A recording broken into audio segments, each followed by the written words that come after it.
In this video, we're going to talk Goodman. Now, Goodman is a name that is synonymous with a lot of stuff.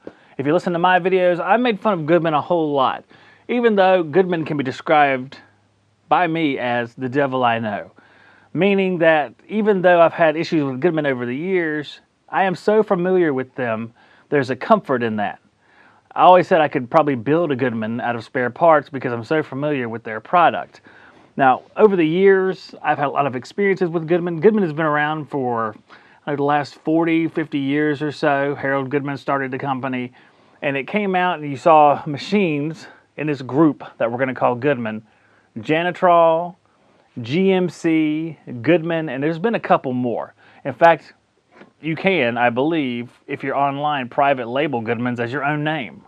So you can make them anything you want. You can make them, Zack's Great Unit, which sounds stupid when I said it out loud and regret saying it and wish no one had ever heard this. But I'm not going to edit it out as to punish myself for saying it. So Goodman to me has been around in my life. I've seen them all the way back from the 80s. Now, I became a service tech not in the 80s, obviously, unless I've aged so gracefully it's unbelievable. But I saw units from the 80s. And these 80s Goodmans, they were workhorses. I mean, they're not like these throwaway Goodmans, like these things, you know what I'm talking about. We'll get to it. These 80s Goodmans, these Janitrols, you service them on one end. You guys remember these units? Well, some of you remember them. Some of you weren't born yet.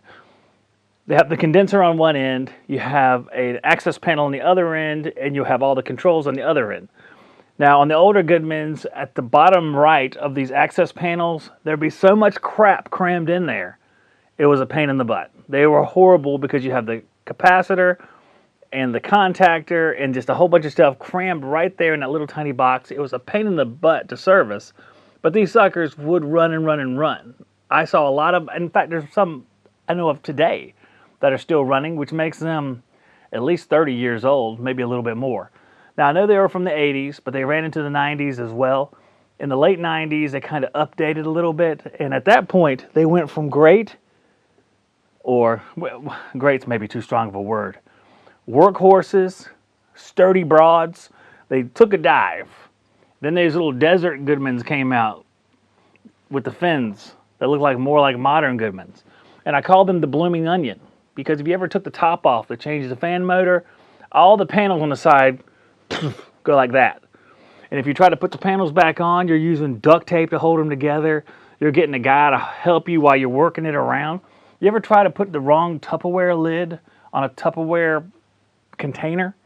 That's what putting a Goodman lid's back on. You're working it around. There's always this little bulge gap that's working around with you. You're chasing this bulge around the top of it. Some of you are like, I have no idea what this guy's talking about. And some of you are like, I understand completely, Zack. I understand. I know you do, and I feel your pain. Because they were a pain in the buttocks. They were bad. They were not overly reliable either. They weren't like the Goodmans that came before, the GMC or the whatever brand name you want to give it, Janitrol. Those suckers were no frills basic units. I mean, like no pressure switches basic.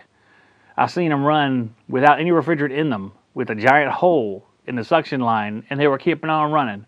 0 PSI, 50 on the head side, where they were just compressing air and running it through the system.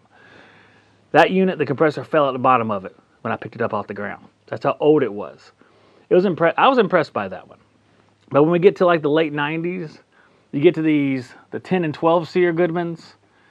I don't remember the model numbers offhand. It was so long ago, I do not recall. But they were not as impressive. There were, their failures pretty routinely on those.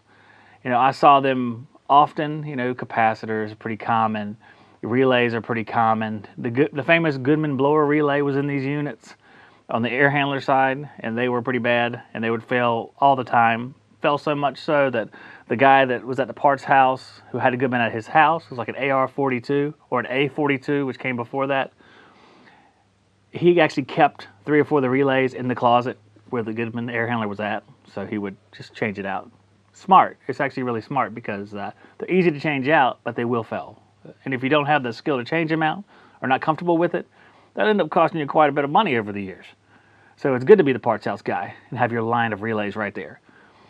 Now these old air handlers, they were okay. They were all right. They would leak sometimes. But when we got into the 2000s, that's when we took leaking to the next level.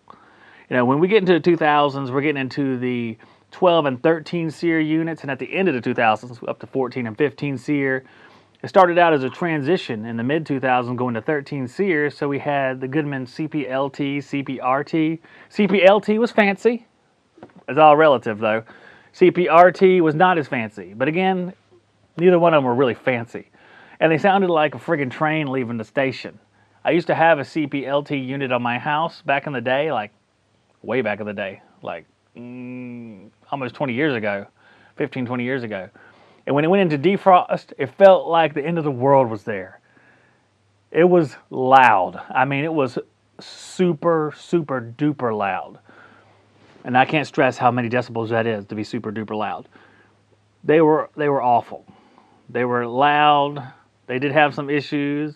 The reversing valve failures were present then. When it got to be the late 2000s, there was a lot of reversing valve failures. Over and over and over again. It hit some of my first customers when I started my business in 2009. It was embarrassing because these were practically brand new units, and it sounded like a canister full of glass when they ran. It sounded horrible. Reversing valve failures and coil leaks. When I started my business, I was putting in Goodman units, and I put in Amana units later.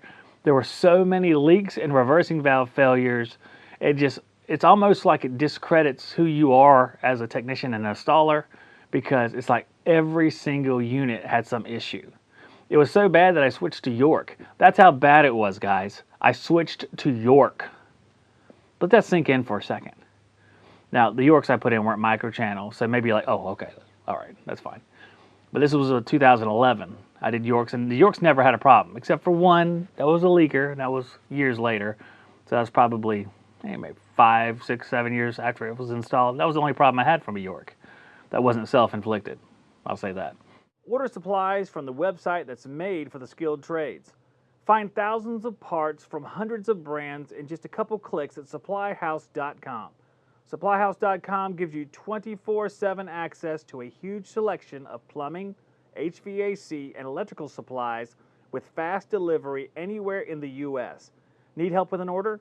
Get industry-leading after-sales service from their friendly and knowledgeable customer support team and talk to a real person every time. SupplyHouse.com. So as Goodman's come along, they've released high-end units. I put in some high-end Amana units. Problems with the noise. And it might be a little bit of eye of the beholder on that, because if someone's used to something that's really, really quiet, like if you go listen to a mini split run and you're like, is it on? I don't know. I don't know if it's on or not. Goodman, you do not have that problem. You will never go up to a Goodman unit and it's like, is it on? Is it on? You'll be like, I can't hear you. That's what it'll be like. So Goodman's loud. They're no frills, but they're the devil I know, like I was saying. Now it's sort of a comfort, Goodman, because you can fix them really easy. I mean, the basic ones. You go high-end on Goodman, I don't know why you go high-end in Goodman. That doesn't even make any sense to me. High-end Goodman, just buy a different kind of unit. Cheap Goodman, I understand that, because they're easy to fix.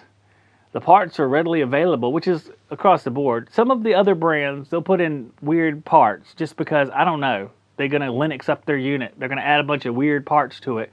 And you're like, well, none of these are in stock, okay? And then they have X13 motors, and they're not in stock, or the modules, or like there's some problem with it.